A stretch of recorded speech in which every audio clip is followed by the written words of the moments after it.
বিশু চাও ভালো করে কত স্বামী দিদি যাও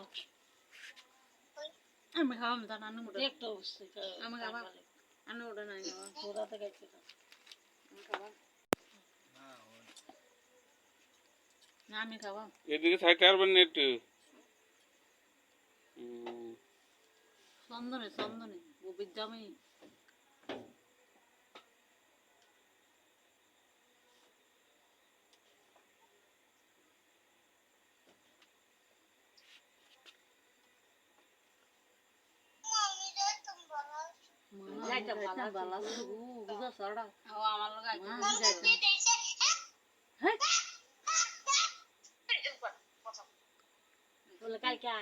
কালকে কালকে আয়